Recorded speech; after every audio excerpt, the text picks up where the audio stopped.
মোহাম্মদ ইউনূসের নেতৃত্বে অন্তর্বর্তী সরকারের আমলে বাংলাদেশে ক্রমশই বাড়ছে ভারত বিদ্বেষী মনোভাব। ভারতের উদ্দেশ্যে খারাপ কথা বলা, অপমান করা তো ছিলই, এবার ভারতের তিরঙ্গা জ্বালিয়ে দেবার ঘটনা ঘটল বাংলাদেশের বুকে। প্রতিবেশী দেশে মাদ্রাসার কয়েকজন ছাত্র এই কাজে লিপ্ত ছিল বলে ভাইরাল হওয়া ভিডিওটিতে দেখা গিয়েছে। এইভাবে একটি দেশের পতাকাকে জ্বালিয়ে দেবার ঘটনায় তীব্র নিন্দা করা হয়েছে সোশ্যাল মিডিয়ায়। যে কোনো দেশের পতাকা সেই দেশের সম্মান মর্যাদা বহন করে, তাই সেই দেশের পতাকাকে অবমাননা করার অর্থ হলো সেই দেশকেই অপমান করা। এদিকে এই ঘটনায় ক্ষোভ চরমে উঠেছে এপার বাংলায়। দেশের পতাকা অপমান করার বিষয়টিকে মোটেও হালকাভাবে নিচ্ছে না দেশের সেনা। আসুন দেখে নেব ভাইরাল হওয়ার সেই ভিডিও।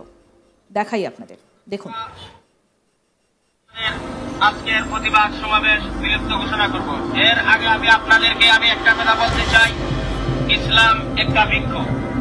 আমরা যে সামনে অনেক বৃক্ষ তরুলতা পাতা আছে, এগুলোও একটা বৃক্ষ। এই বৃক্ষর মধ্যে পানি দিতে হয়, পানি দিলে বৃক্ষ বাঁচে। আর ইসলাম এমন একটা বৃক্ষ যে বৃক্ষের গুঁড়া।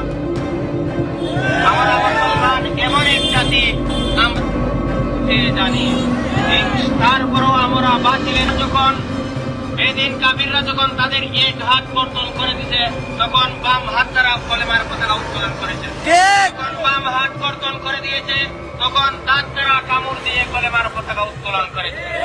ইনশাআল্লাহ আমাদের এই কলেমার পতাকার অসম্মান হতে আমরা দিব না। ভারতীয় পতাকা যদিও এই প্রথম নয়, এর আগেও ঢাকা বিশ্ববিদ্যালয় চত্বরেও ভারতীয় পতাকার অবমাননার অভিযোগ উঠেছিল। বিশ্ববিদ্যালয়ে ঢোকার মুখে ভারতীয় পতাকার সেই অবমাননার ভিডিও ভাইরাল হয়েছিল। সেই সময় কলকাতার সাধারণ মানুষের সঙ্গে কথা বলেছিলেন আজ তাক বাংলার প্রতিনিধি। অর্থাৎ কয়েকদিন আগে যখন ঢাকা বিশ্ববিদ্যালয়ের গেটে ভারতীয় পতাকাকে অবমাননা করা হয়েছিল, সেই সময়ও কিন্তু গর্জে উঠেছিল ভারতবাসী। এই প্রথম নয়, অর্থাৎ এই যে ভারতীয় পতাকার অবমাননা করা হচ্ছে বাংলাদেশে, এটাই প্রথম নয়। এর আগেও কিন্তু বারবার ভারতের বিরুদ্ধে যেমন কুকথা বলছে বাংলাদেশ, তেমনি ভারতীয় পতাকার অবমাননার অভিযোগও কিন্তু বারবার করে উঠছে। বিশ্ববিদ্যালয়ে ঢোকার মুখে ভারতীয় পতাকার সেই অবমাননার ভিডিওটাও ভাইরাল হয়েছিল। সেই সময় কলকাতার সাধারণ মানুষের সঙ্গে কথা বলেছিলেন আজ তাক বাংলার প্রতিনিধি। কি বলেছিলেন সেই সময় শোনাবো আপনাদের। বাংলাদেশের শিক্ষা প্রতিষ্ঠানে ভারতবর্ষের জাতীয় পতাকাকে যেভাবে অবমাননা করা হচ্ছে, যেভাবে অপমান করা হচ্ছে, সেই ছবি ইতিমধ্যে ভাইরাল হয়েছে সোশ্যাল মিডিয়ার বিভিন্ন প্ল্যাটফর্মে। তার কিন্তু বিশ্বজুড়ে নিন্দা চলছে, ধিক্কার জানানো হচ্ছে, প্রতিবাদ করা হচ্ছে। কিন্তু ভারতবর্ষের জাতীয় পতাকাকে যাকে আমরা মাথা নত করে সম্মান জানাই, সেই পতাকাকে বাংলাদেশে যেভাবে অপমান করা হচ্ছে, সেটাকে কিভাবে দেখছে ভারতীয়রা, কী চোখে দেখছে কলকাতাবাসী, আসুন শুনবো। এখানে সবাই বলছে যে বাংলাদেশ, পতাকা দলিত করাটা তো কোনো শিক্ষার কথা নয়। কোনো দেশেরই পতাকা করতে পারি না, সে আমি তাকে পছন্দ করি বা অপছন্দ করি। কিন্তু সবাই যে এই এক অর্থে বাংলাদেশি বলে দিচ্ছে, এইটাতে আমার একটু আপত্তি আছে। কারণ বাংলাদেশে তো আমাদের হিন্দু ভাই বোনরা আছে, তারা তো পদদলিত করছে না, তারাও তো বাংলাদেশি। এবং সব মুসলমানই কি করছে? যারা করছে তাদেরকে কন্ট্রোল করা সেই দেশের সরকারের উচিত। কেন করবে তারা? তাহলে তারা তো অপরাধী, এক কথায় তারা অপরাধী। সুতরাং এই বাংলাদেশ বলে আমার এইখানটায় আমার একটুখানি আপত্তি। বাংলাদেশে তো অনেক লোক আছে, 100% লোক তো সে কাজটা করছে না। যারা করছে তাদেরকে যেন কন্ট্রোল করা হয়। দেখুন, আমাদের তো এটা জাতীয় পতাকা অবমাননা খারাপ লাগছেই, শুধু তাই না, দ্বিতীয় যে বিষয়টা, আমাদের দেশের সরকার এর এগেনস্টে কোনো স্টেপ নিচ্ছেন বলে আমরা শুনতে পাচ্ছি না, এটা আরও খারাপ লাগছে। আর রাজ্য সরকার তো কোনো সাড়া শব্দই নেই, এটাকে আমরা ধিক্কার জানাই। ব্যাস এইটুকুই বলতে পারি। বাংলাদেশের যারা এটা করছে সেই দেশের সরকারও তো কন্ট্রোলে আনতে পারছে। দেখুন, তারা তো তাদের দেশের সরকার তো আমরা জানছি এমন একটা সরকার রয়েছে, একটা অগণতান্ত্রিক সরকার রয়েছে। কোনো একটা আন্তর্জাতিক থেকে লবির থেকে তাকে বসানো হয়েছে, যতটুকু আমরা আপনাদের নিউজ চ্যানেলগুলোর থেকে বিভিন্ন জানছি। আমাদের তো আলাদা সোর্স নেই, কিন্তু আমাদের দেশের সরকার আমাদের জাতীয় পতাকার সম্মান রক্ষা করা উচিত তাদের। সে রাজ্য সরকার বলুন, কেন্দ্রীয় সরকার বলুন। এটাকে কখনোই সমর্থন তো দূরের কথা, খুব ঘৃণা চোখে দেখতে হচ্ছে। এবং এটা বোঝা যাচ্ছে একদল যাদের সঙ্গে কোনো শিক্ষার কোনো লেশ মাত্র কিছু থাকলে তারা এটা করতে পারে না। কোনো শিক্ষিত মানুষের পক্ষে কোনো দেশের পতাকাকে এইভাবে অপমান করা সম্ভব নয়।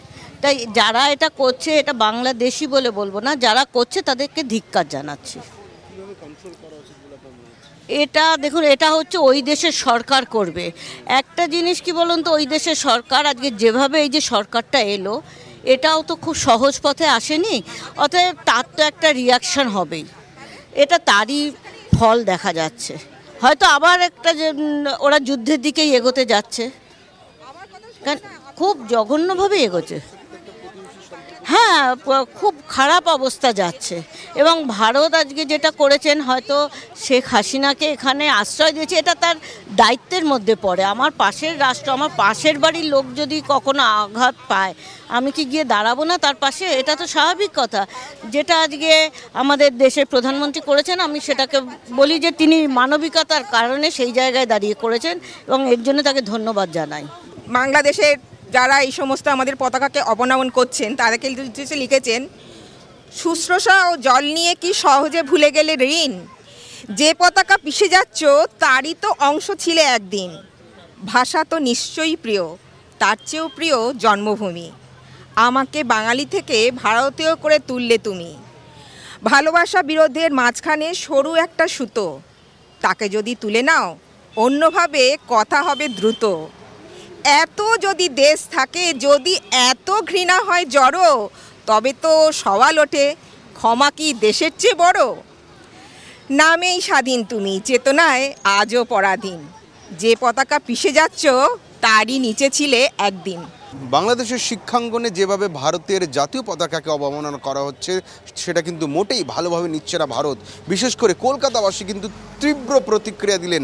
আমরা যাদের সঙ্গে কথা বলছি তারাই কিন্তু দুঃখ প্রকাশ করছেন, ক্ষোভ প্রকাশ করছেন, তীব্র প্রতিবাদ করছেন।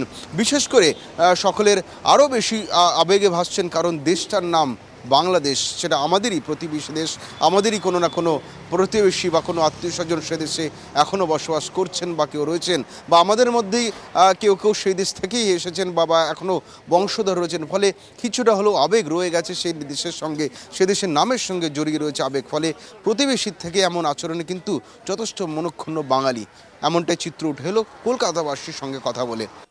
ভারতীয় পতাকা